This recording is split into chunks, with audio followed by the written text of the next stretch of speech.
relentlessly advised rulers to maintain power not through love, but through calculated fear. Why? Because he knew fear is infinitely more predictable than affection. Fear, unlike fleeting adoration, often remains loyal even when love has withered and died. In stark terms, people are more reliable when they need something from you than when they like you.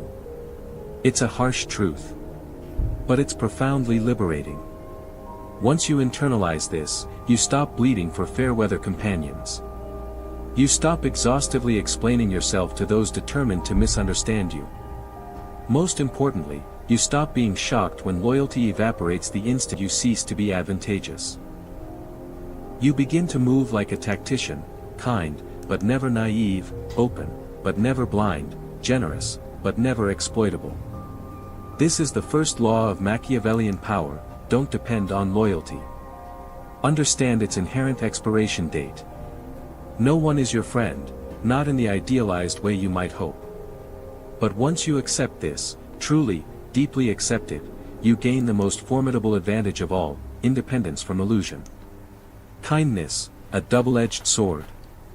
We're raised to believe kindness is an intrinsic virtue, a universal good, that being gentle, accommodating, and agreeable will open every door.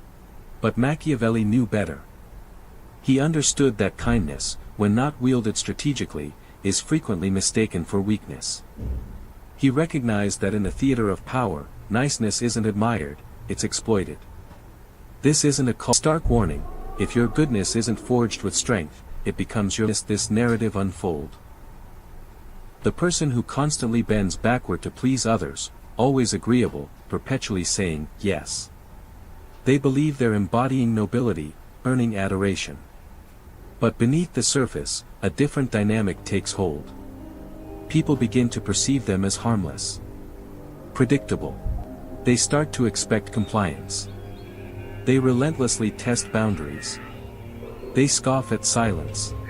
The more invisible they become. Machiavelli would identify this as a fatal flaw, because it willingly surrenders your power to those who care least about your well-being. When you lead with niceness, hoping it will protect you, you become a tool. A statum people forget once they've extracted what they needed.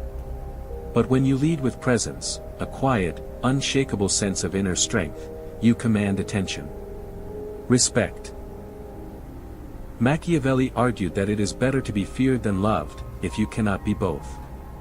Not because fear is inherently virtuous, but because fear establishes distance. It breeds respect.